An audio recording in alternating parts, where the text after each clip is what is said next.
Perfect. There we go. That'll work better. Well, good morning. Thank you all for being here. Again, I'm Kristi Noem, the Secretary of the Department of Homeland Security, and I've had the opportunity today to spend some time with some of your elected officials, some of those that are involved in election security here, and local leaders to discuss what we can do to make sure that we have integrity in our election systems going forward. I want to thank some of them that came today. Justin Heep is here. He's the recorder of Maricopa County. I want to thank him for sharing some wisdom with me on what we can do to partner together. Also, State Representative John Gillette of the 30th District is here too, and I want to thank him for all of the information that he shared with me. Jennifer Wright is the former Assistant Arizona Attorney General for the Elections Unit, and she's here as well and shared her wisdom and work over the years to make sure that when people go to vote in an election that they can trust that that vote counted and that they had the chance to cast their support behind the candidate that they wanted to. You know, at the end of the Constitutional Convention in 1787, Benjamin Franklin was asked out on the street by a woman what kind of a government that we would have. And he replied to her, "A republic, ma'am, if you can keep it." And that's what our job is. For 250 years, it's been our American duty to maintain our republic and to make sure that our elections are secure. Republics depend on the confidence of their citizens, that when they vote, that their vote matters, that it counts, and our elections are essential to make sure that that confidence stays there, that they know and trust that the system is fair. Since returning to office, President Trump has made election integrity a priority. He's made it a cornerstone of his Make America Great Again agenda. And the truth is that our election system needs a lot of work. From state to state throughout the country, we see challenges and things that can be improved on. And although the Constitution gives states the primary responsibility for running their elections, Congress also gives authorities and duties to the federal government. Now, as the Secretary of the Department of Homeland Security, those authorities lie within my department, and the responsibility lies with me. I have the responsibility of not just pointing out different vulnerabilities that we may see in our election systems, but also with making sure that we're putting forward mitigation measures that can be enacted at the state and local level to make sure that our elections are run correctly, that the votes are counted and tabulated, and that the people that were elected are put into those positions. As President Trump said, we will either fix our nation's election issues or we will no longer have a nation to save. Right now, America has a golden opportunity, a wonderful opportunity to show that we are serious about securing our elections and that we care about making sure that we preserve our sacred republic. Earlier this week, the House of Representatives passed the SAVE Act. This is federal legislation that does some common sense, straightforward things. First of all, it requires a photo ID in order to vote in federal elections. It also requires proof of citizenship in order to register to vote. And it requires states to remove non-citizens from their voter rolls. These measures are extremely popular with American citizens. American people have common sense, and they want to see reforms like this put into their elections. In fact, a Gallup poll was recently released that shows 84% of Americans support a photo ID when they go to vote, that 83% support proving your citizenship when you go to register to vote. A Pew Research poll showed that 95% of Republicans and 71% of Democrats agree with voter ID. There's a reason why more than 80% of Americans support these measures, and that's because they work and they're common sense and they build trust into the system.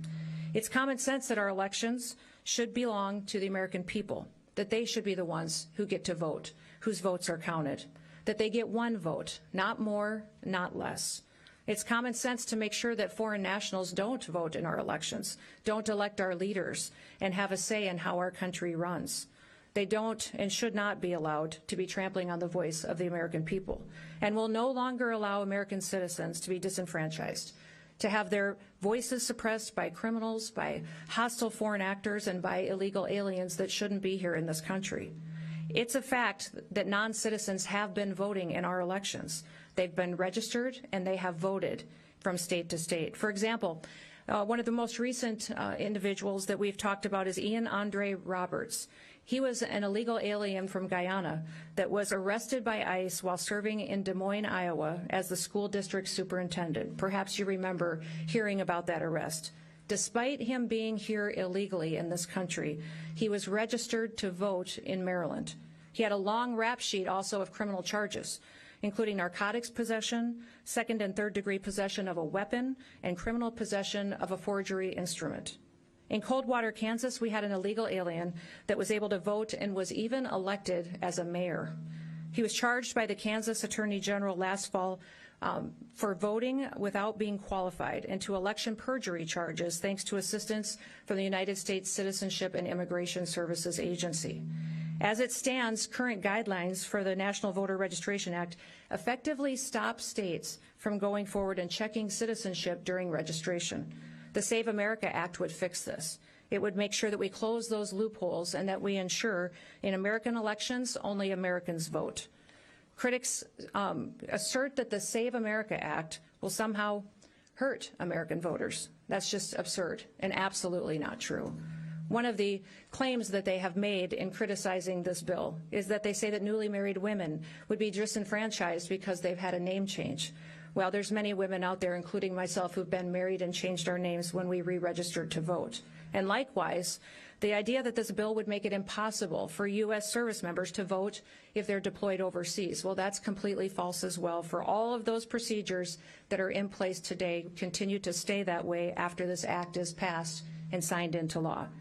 They also say that this act requires voters to have a U.S. passport to register. That's not true. There's multiple options that are given to provide proof of citizenship, including military ID, government ID, photo ID with a proof of birth and location. In fact, if an individual has no documentation, they have the option of appearing at an election office and providing an affidavit stating that they are a citizen of this country. Now, another ridiculous conspiracy theory that we've heard is that the federal government will remove people from state voter rolls. Well, that's just simply not true. It's state and local election officials do the registration, and they maintain these lists going forward. We just help them do their job and make sure that they're doing it correctly. Each of the arguments that have been laid out to criticize this bill are baseless speculation from the radical left because they want illegal aliens to vote in our elections. They want to disenfranchise American citizens by telling them that their votes don't matter. There's only one reason that anyone would oppose this bill, and that's because they would want to cheat. They want illegal people and aliens in this country to be able to vote for them and to rob the United States citizens of their vote. And that's why they resist us at every single level when we're trying to deport people back to their home countries or stop them from committing crimes against the American people. That's why they do not support voter ID, proof of U.S. citizenship, or clean voter rolls. That's why the Save America Act is absolutely critical to our country's future. Because without secure elections, we lose what makes our country so great. And then when we lose that, we lose our country altogether. Almost 200 years ago in 1833, a Supreme Court Justice Joseph Story warned us with this. And he warned us this about illegal entry into our country. If aliens might be admitted indiscriminately to enjoy all of the rights of citizens at the will of a single state, the Union itself might be endangered by an influx of foreigners, hostile to its institutions, ignorant of its powers, and incapable of a due estimate of its privileges. There is no room in our election system for people that aren't Americans. There is no room in our election system for fraudsters and foreign influence. The Declaration of Independence said this simple, self-evident truth, that governments derive their just powers from the consent of the governed. Fair and secure elections are how we measure the consent of the governed, and they ensure that our American citizens' voices are heard. Our founders, at the time of the creation of this country, pledged their lives, their fortunes, and their sacred honor to defend our freedoms. In fact, the Continental Army went for years without being paid, and they braved through the brutal winter at Valley Forge as well. They did all of this because they wanted to ensure that their people, their families, and that their descendants could continue to live freely and could govern freely. If we don't uphold this bedrock principle of representative government, then our nation's choices will be decided by illegal aliens, by criminals, by foreign actors, and people that don't support America being the greatest country in the world. Our nation's choices, instead, if it were allowed to degrade our election system, would allow illegal aliens, criminals, and others to undermine our country. This kind of election security is something that the government owes to the American people, and it's something that we, the American people, owe to ourselves. We need to pass the Save America Act. We need to pass it today and sign it into law to ensure that the integrity of our election system stays in place for years to come. May God continue to bless this great state, the great people who are working to make sure that everybody's vote matters and that it counts. May God continue to bless the great United States of America. Thank you. With that, I will open it up to any questions that you may have. Yes. Arizona already requires proof for citizenship, and there have been repeated audits that have found that there is no widespread fraud happening in Arizona. Do you worry that emphasizing election security threats without evidence could undermine public confidence? And how do you ensure that messaging doesn't further any misinformation? We have a SAVE program that is available to the state of Arizona that the state of Arizona could ensure through their Secretary of State that every county has access to, and allow them to go back in and verify those individuals that are on the voter rolls today to make sure they should be voting in the elections that come forward. That's what I would encourage the Secretary of State to do, and I'll be sending out mitigation measures that can help build promise back into that system to maintain the critical infrastructure that is our elections. Secretary, are you still in charge of the mass deportation campaign, or is Homeland? I'm still in charge of the Department of Homeland Security. That includes all 23 different agencies under our umbrella, including ICE and CBP, but also FEMA, TSA, Secret Service, the Coast Guard, many, many more.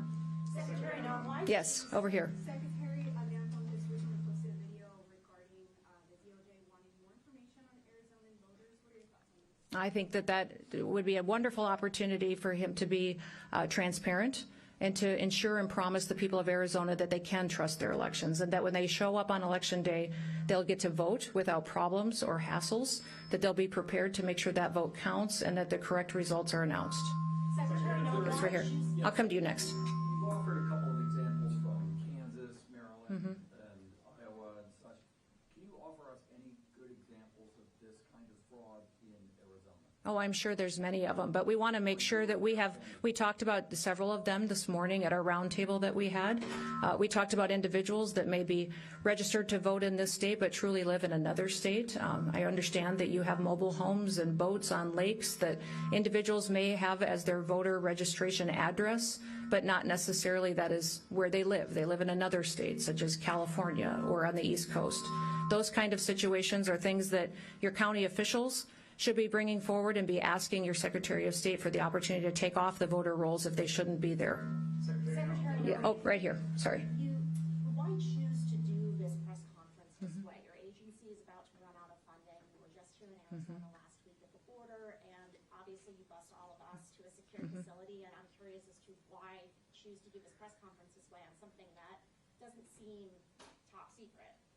Oh, my goodness. This is our critical infrastructure. So one of the things I think is good for all of you to know is that the Department of Homeland Security's mission is to defend the homeland, which means that even on our worst day, should we have an attack, a terrorist threat, if something disastrous happened to our country, the agency of FEMA under the Department of Homeland Security is responsible for running our government, which means that according to law, the authorities that are under this department is maintaining our critical infrastructure, which means it's my job to make sure that our electrical grid is sustained and intact and operational, that we ensure that we protect our cybersecurity. Any kind of manipulation or threats we face on anything that's said or done on the internet is my responsibility. Our water systems, making sure that people have the water that they need for their communities to live and take care of their families. And elections is another one of those critical infrastructure responsibilities that I have as well.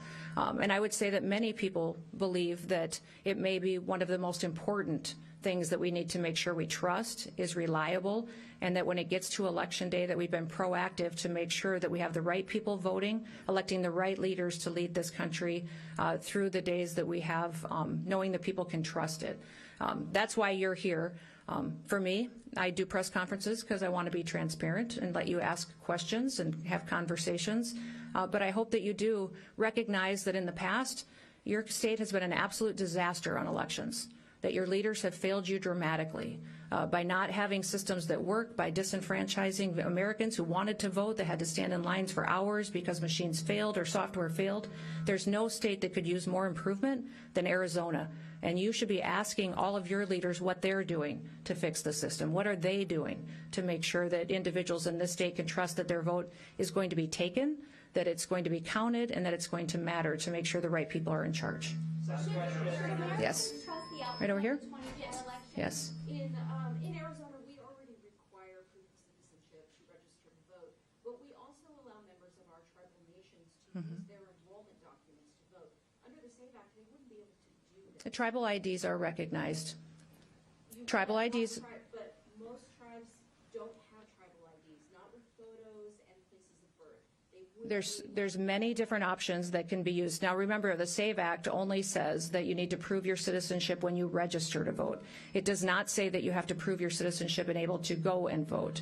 When you go vote on that day, you need to have a photo ID. And many times in Arizona here, you do have that requirement on your voter rolls. However, I understand that you need to go back and clean up your voter rolls. We have a program through the Department of Homeland Security that's called the SAVE program that your Secretary of State and your governor can use today to clean up voters on your rolls that shouldn't be there. Maybe people who've passed away, people that aren't citizens, people that don't live here.